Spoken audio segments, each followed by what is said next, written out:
Muy buenos días. Para mí es un honor, un gusto enorme poder estar al frente de ustedes en este escenario maravilloso con una energía increíble que no sé si se dan cuenta, pero se siente realmente. Puede sonar un poco particular que en un espacio como este vayamos a hablar de comunicación asertiva, de números a palabras. Y uno diría, pero si los números hablan por sí solos, ¿sí? Y ustedes lo saben mejor que yo. Y sin embargo, la palabra nos acompaña durante toda la vida y la comunicación es parte de la experiencia humana y ustedes no son ajenos ni ajenas a eso. De hecho, pues antes de ser contadoras y contadores son seres humanos y viven la experiencia humana que todos vinimos a vivir. Y sí, alegra parte de la experiencia humana y pone al ser humano y su experiencia en el centro, en el mundo de la contabilidad. Y por eso me invitaron a estar acá con ustedes para conversar un poco de cómo la comunicación asertiva forma parte de nuestra experiencia permanente en lo personal, en lo familiar, por supuesto en lo profesional. Puede ser una herramienta que opere en función de los retos que ustedes tienen y que todos tenemos todos los días. Muy bien. Por favor, si podemos proyectar las imágenes. Ok. Imagínense que un día llegó un chico corriendo a decirle a Sócrates, el gran filósofo de la antigua Grecia, a decirle: maestro, te tengo que contar algo urgente, sobre un amigo tuyo. Y Sócrates lo mira y le dice: ven, bueno, pues tranquilo, pero cuéntame, ¿esto que me vas a contar es verdad? No, maestro, yo no sé, pero es que lo acabo de escuchar en una conversación que estaban hablando por allí. Y Sócrates le dice: ven, pero ¿es cierto? ¿Ya lo validaste? No, maestro, pero es muy importante que lo sepas. Y ven, y otra pregunta, ¿y esto que escuchaste es algo bueno? Y el chico le dice: pues maestro, no, la verdad es que no es bueno, de hecho es muy horrible. Pero ven, y si no sabes si es cierto, y si no es bueno, ¿por qué me lo quieres contar? Además, cuéntame, ¿eso es útil para mí? ¿Eso que me vas a contar me va a servir para algo? Y el chico le dice: no, es en lo más mínimo. Y dice pues la anécdota que Sócrates se voltea y le dice: pero ven, si no es verdad, si no es bueno y si no es útil, ¿para qué me lo quieres contar? Claramente el chico lo mira perplejo y sale caminando lentamente y muy acongojado. Y realmente pasamos la vida teniendo conversaciones sin darnos cuenta a veces de qué es lo que estamos hablando. ¿Sí? Y todo el tiempo estamos contando historias. Todo el tiempo. La vida en sí mismo es una historia y si se ponen a pensar, cada conversación es en sí misma una historia. Ahora, ¿qué tan bien contamos las historias? ¿O estamos contando historias en automático? A veces nos pasa más lo segundo que lo primero. A mí me pasa. Y entonces, ¿para qué desarrollar la comunicación asertiva? Y vamos a hablar de ciertos paradigmas. Sí, porque pensamos que la comunicación asertiva, eso es un talento. Es que hay gente que nace como con esa capacidad y con esa competencia y les fluye y es natural. Y estamos llenos de paradigmas. El primero, que la comunicación asertiva es agresiva. Es decir, pues es que ser asertivo es simplemente decir lo que tengo que decir, como sea, como dé lugar, no importa quién esté al frente. Otro paradigma en el que montamos en la comunicación asertiva, no, es que es ser pasivo. Contrario a ser agresivo es ser pasivo. Entonces el que comunica asertivamente es el que es complaciente, el que es callado, el que simplemente escucha y no dice nada. Eso tampoco es ser asertivo. Ni ser asertivo tampoco es decir siempre lo que piensas. Pero Santiago, ¿cómo que no hay que decir? Uno siempre debe decir lo que piensa. Claro, encontrando el momento y las palabras correctas. Pero siempre, siempre, siempre piensa antes de hablar.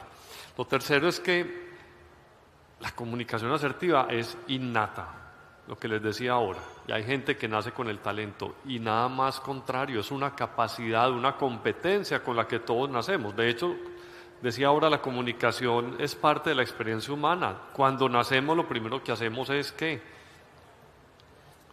Pegar un grito, un llanto, y es la forma como nos empezamos a comunicar. Y es un llanto que tiene muchos significados.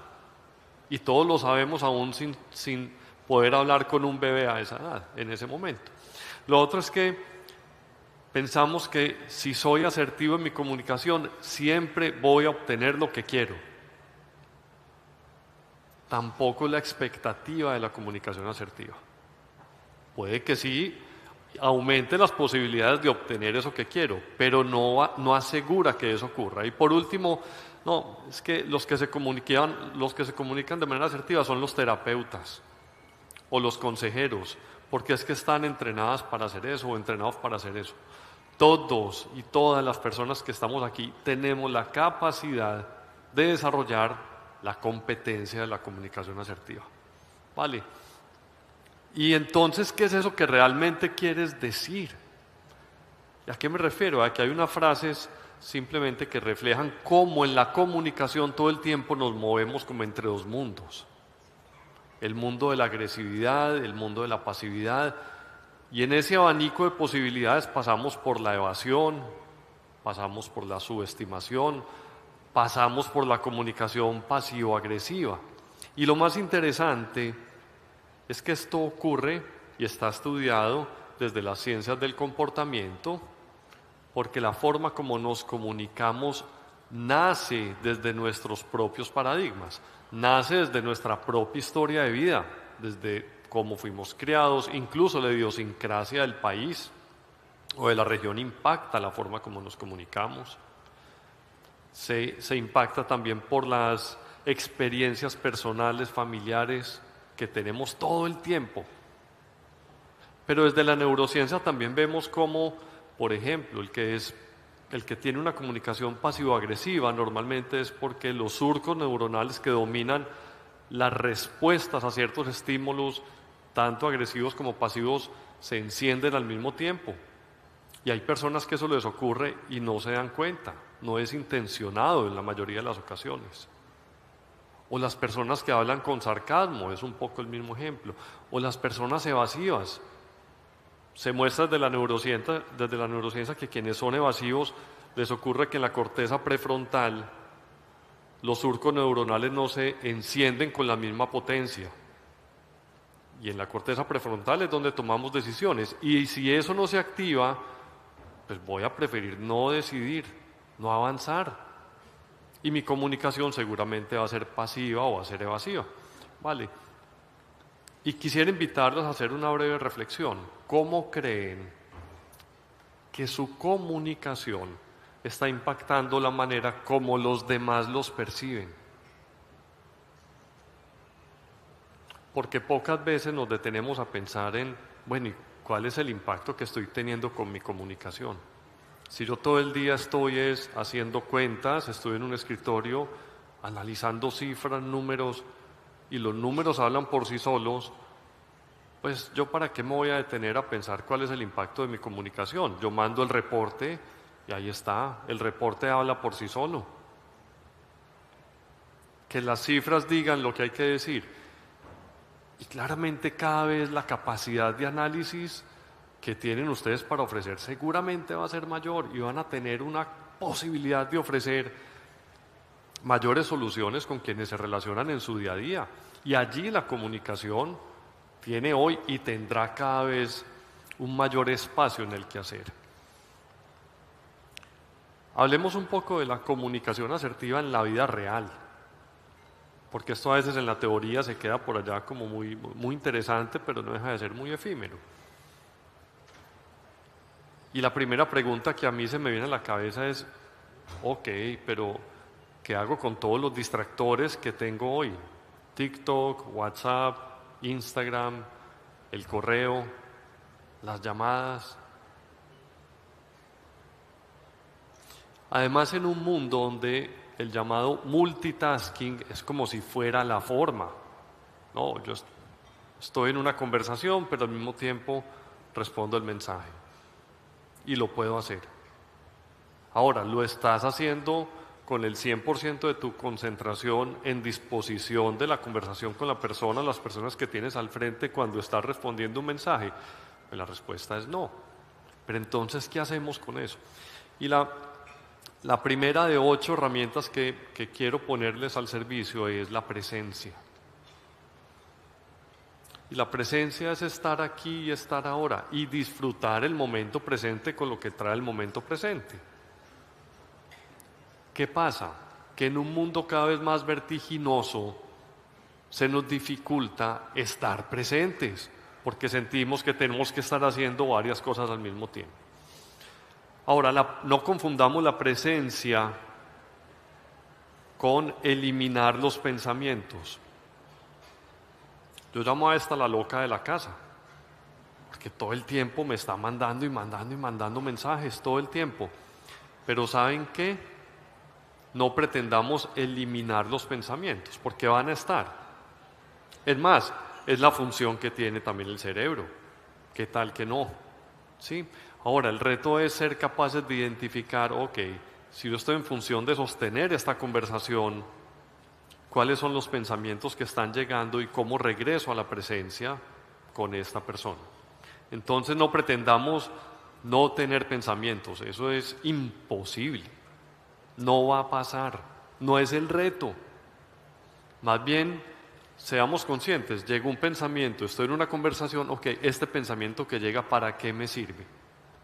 O lo dejo a un lado. ¿Y cómo? La respiración es una herramienta hermosa. Nacemos también con la respiración. Quizás es lo primero que hacemos cuando nacemos y quizás será lo último que hagamos cuando nos muramos. Pues aprovechemos esa herramienta que habita en nosotros para estar presentes. La segunda herramienta es la intención de entender. La intención de entender. ¿Cómo así? No sé si a ustedes les ha pasado que están en una conversación y mientras la otra persona está hablando, ustedes ya están pensando en la respuesta. ¿Sí? Es más, me voy a tomar un atrevimiento. La otra persona ni siquiera ha empezado a hablar y ustedes ya saben lo que van a decir. Y no es para sentirse avergonzados, pero sí es para que nos demos cuenta. Nos olvidamos que en la comunicación, por supuesto, es tan valioso lo que yo quiero entregar como lo que la otra persona quiere entregar. Y si mientras la otra persona está hablando, yo estoy pensando en la respuesta o empiezo a emitir juicios aquí, no, pero es que lo que me está diciendo no es así. No, pero mira el tono con el que lo está hablando. No, y la velocidad. No, pero es que no para de hablar. Si todo el tiempo nos ponemos en esa postura, adivinen qué va a pasar. No va a haber conexión. Y no voy realmente a entender lo que me dijeron, sino que voy a estar pensando en lo que tengo que responder. Y bloqueo la comunicación y la asertividad se perdió. Entonces, la invitación con esto es simplemente reconozcamos nuestra propia ignorancia, es decir, pongámonos en un estado de vulnerabilidad cuando la otra persona está hablando y activemos la curiosidad. Yo lo digo muchas veces, ¿qué tal si somos capaces de cambiar el juicio por la curiosidad y nos comprometemos con tener la intención de entender? No hay que responder, no siempre hay que responder. Pero pensamos que cuando la otra persona habla hay que dar una respuesta. No, no siempre. Muchas veces, seguro les ha pasado, a mí me pasa mucho con mis hijos, que ellos están hablando y yo estoy pensando en que tengo que dar una respuesta por ser el papá. y muchas veces no necesitan una respuesta, necesitan ser escuchados, ser entendidos, ser comprendidos y activar la curiosidad. Y hagan el ensayo. En lugar de dar una respuesta, ¿qué tal si activan una pregunta? ¿Sí? Muy bien. El siguiente elemento es la empatía. Y a mí me gusta mucho una forma de ver la empatía que tiene Daniel Goleman, un psicólogo y periodista norteamericano, que dice que la empatía tiene 3 niveles. Un primer nivel que es el racional, y es, sí, me doy cuenta de lo que está pasando y entiendo los datos y hechos. Tiene un segundo nivel que es el emocional, y es, puedo sentir lo que estás sintiendo, empato la emoción con la otra persona, me pongo en esa situación de la otra persona, y ahorita les doy una frase que me gusta mucho. Y el tercer nivel que habla de él es ser capaz de activar acciones para avanzar hacia lo que la otra persona quiere hacer. Entonces la empatía está en el mundo de lo racional, en el mundo de lo emocional y en el mundo de las acciones. Porque a veces vemos la empatía como una acción muy pasiva, ¿cierto? Es como ser empático es únicamente sentarse ahí y a sentir y no, ser empático pasa por esos 3 elementos y es hermoso. Ahora, empatizar no es simpatizar.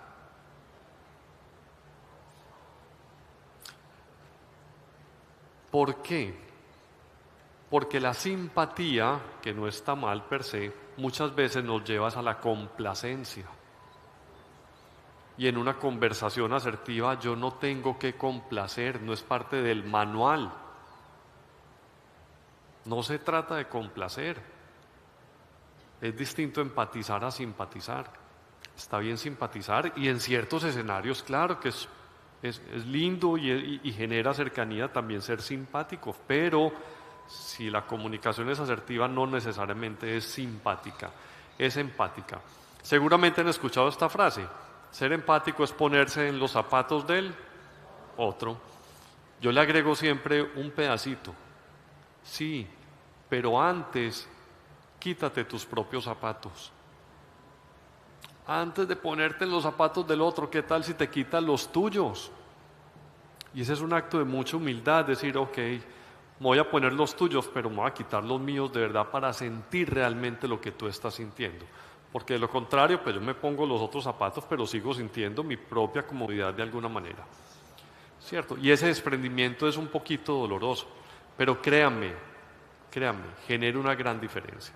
Veamos el siguiente elemento, que es el contacto visual.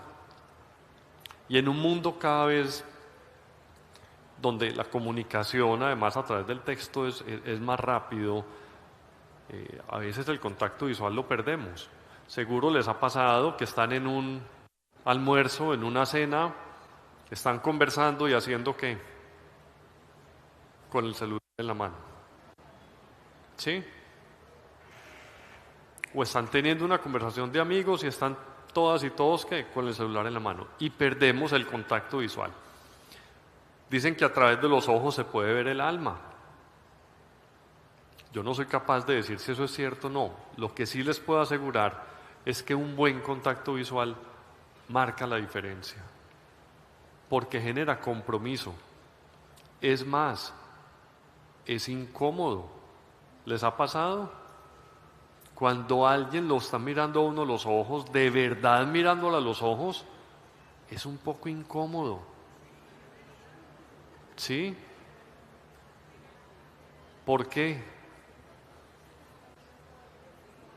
Porque siento que va a descubrir algo en mí. Sí. Y me da miedo. Porque quizás estoy en una reunión con mi jefe o con un cliente y si me está mirando muy al frente, de pronto se va a dar cuenta que no estoy segura. De pronto se va a dar cuenta que tengo miedo de presentar esta información. De pronto va a pensar X o Y cosas que aparecen aquí. Pero ¿saben qué? Detrás de esa vulnerabilidad está la verdadera conexión. Entonces permitámonos tener esa conexión desde el contacto visual. Yo muchas veces en mi casa, cuando voy a sostener una conversación con mi familia, digo, hey, mirémonos a los ojos, pero lo expreso abiertamente. No, no voy a hablar contigo hasta que nos podamos mirar a los ojos. Ah, papá, no seas exagerado. Soy exagerado. Pero no saben la diferencia que eso hace. Además, hace que la conversación sea más clara, más corta, porque nos mostramos tal y como somos. ¿Sí? Muy bien. El siguiente elemento, el silencio, la pausa.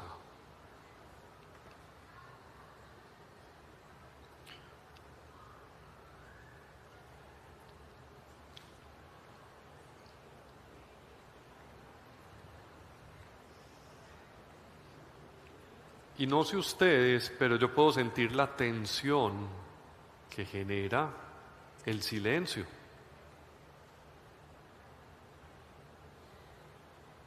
Y es una tensión normalmente que se detona o termina en la creatividad. Lo que pasa es que los primeros instantes del silencio, ¿qué generan? ¿Cómo? Atención. Generan un poco de susto, pero ¿por qué está callado? Si él está exponiendo allá arriba, pero ¿por qué se quedó callado? ¿Qué pasó? ¿Se dañó la presentación? ¿Se dañó el micrófono? No, no, no, no, no. Pero todo eso pasa aquí y pasa en las conversaciones normales. Entonces nos atemorizamos de hacer silencio o nos da temor que el otro haga silencio. Porque si la otra persona hace silencio, ¿qué pasa? ¿Qué pensamos? No entendió, no está prestando atención, no le gustó lo que estoy diciendo, le da pereza y quizás lo que está haciendo es prestando más atención que nunca. ¿Sí? Y detrás de la pausa está la respiración. Siempre la respiración acompañada con pausa es una de las claves de la comunicación asertiva más poderosas, porque cuando respiramos, hacemos la pausa, estamos llevando más oxígeno, fortalecemos las conexiones neuronales. Pero si estamos agitados todo el tiempo y lo único en lo que estamos pensando es en responder, responder y responder, pues se va al traste el silencio. ¿Sí? En mi ejercicio como coach profesional nos enseñan lo que llaman a comernos la lengua. Y es cuando la otra persona esté hablando, haz silencio, no respondas. Y unos 3 segundos de silencio hacen que la otra persona, en esa incomodidad, desarrolle una cantidad de respuestas que seguramente si uno responde por la persona, pues no las va a encontrar. Y nada más lindo que la respuesta la encuentre el otro en su propio esquema mental y no en el de uno. ¿Vale? El siguiente elemento es el parafraseo. Y parafrasear ayuda a contar mejores historias. ¿Qué es parafrasear? Es reflejarle al otro con la palabra lo que la otra persona está diciendo. Ven, yo te escucho decir esto, ¿es así? O ven, te acabo de escuchar que dijiste esta frase. ¿Eso quiere decir esto? Y ayudamos a que la otra persona se dé cuenta de que yo estoy conectado en la conversación. Pero si yo durante toda la conversación lo único que hago es esto, y no parafraseo, no le voy a permitir a que la otra persona se dé cuenta de que estoy entendiendo. ¿Por qué? Es importante el parafraseo. Cuando yo emito un mensaje, yo entrego el mensaje desde mi propio código. Yo codifico un mensaje cuando lo estoy entregando. Y esa codificación ocurre desde mis paradigmas, ocurre desde mi experiencia de vida, que es completamente subjetiva e individual. Y adivinen qué, la otra persona cuando recibe el mensaje lo decodifica ¿desde dónde? Claro, desde sus propias creencias, desde sus paradigmas, ¿sí? Entonces no podemos pretender que la otra persona lo va a decodificar con los mismos elementos, con los mismos filtros que yo codifique mi mensaje. Entonces el parafraseo ayuda mucho a que nos encontremos en ese punto donde necesitamos estar. Y el siguiente elemento es súper lindo y súper costoso. Se llama el reflejo emocional. Y en la vida adulta pareciera como si esto fuera, no te metas en el reflejo emocional, no hagas reflejo emocional. Afortunadamente Disney lanzó Intensamente 2. Espero que la hayan visto. Para que encontremos en las emociones una herramienta muy poderosa en la comunicación. ¿Qué es el reflejo emocional? El reflejo emocional es, yo tengo 2 hijos que son deportistas y en el deporte se gana unas veces y se pierde muchas veces. Y cuando pierden un partido se quieren morir. Y los he visto llorar en el piso después de un partido.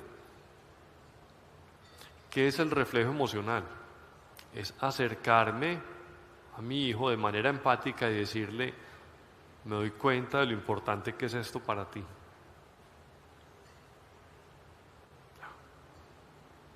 Y por dentro yo estoy destrozado, créanme, o sea, yo me quiero tirar ahí a llorar con él, también, igualito.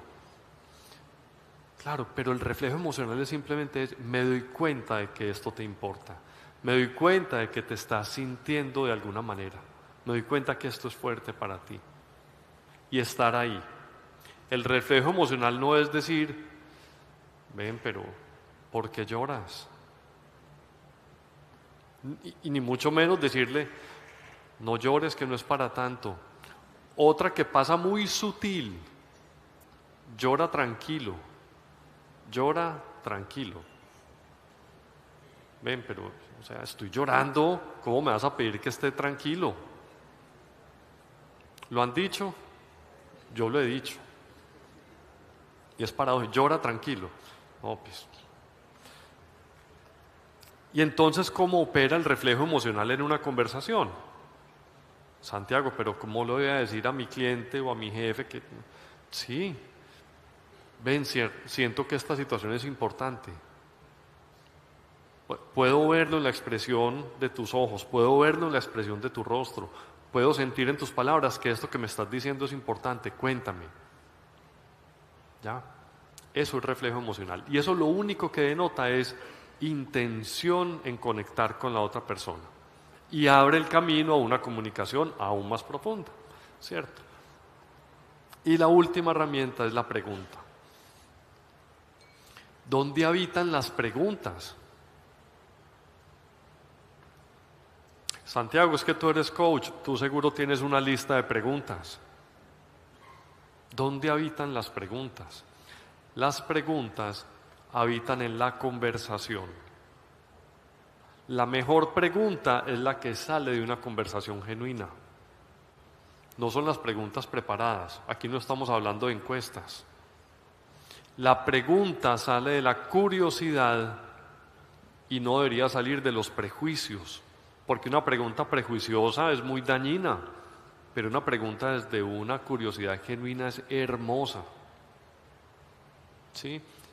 Santiago, ¿y cómo me preparo para hacer preguntas? Adivinen, preguntando. No hay otra forma. Y tiene otro elemento, escuchando. Siempre que hay una buena escucha, hay una buena pregunta. No tengan la menor duda. Y es mejor a veces preguntar que asentir por asentir. Porque cuando uno pregunta de verdad, de manera juiciosa, en conexión con el otro, ¿qué va a sentir la otra persona? Está interesado en lo que estoy diciendo. Sí. Muy bien.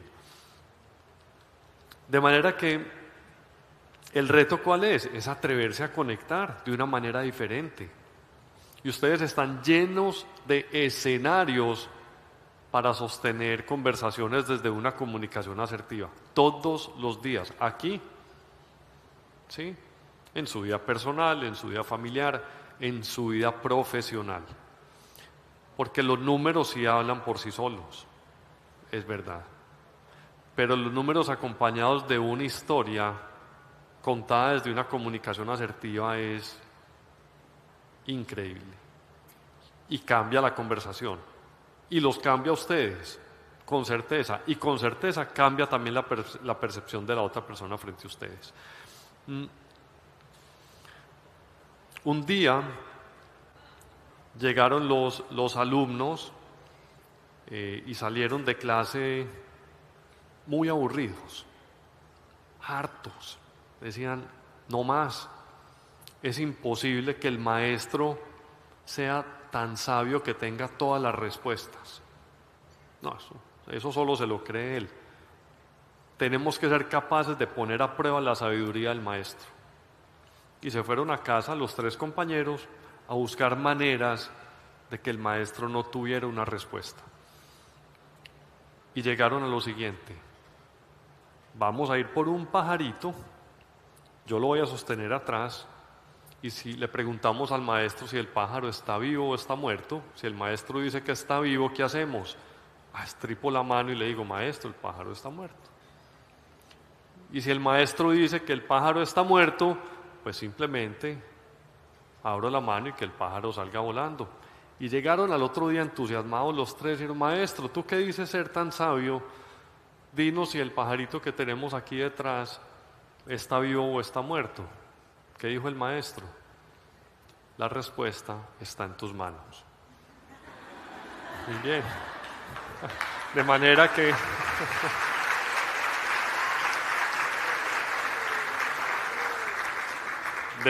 que no hay excusa para que este talento, esta competencia, esta capacidad que ya habita en ustedes, no la pongan al servicio de todas las personas con las que se relacionan. De manera que aprovechenlo, espero que lo hayan disfrutado. Muchas gracias por su atención.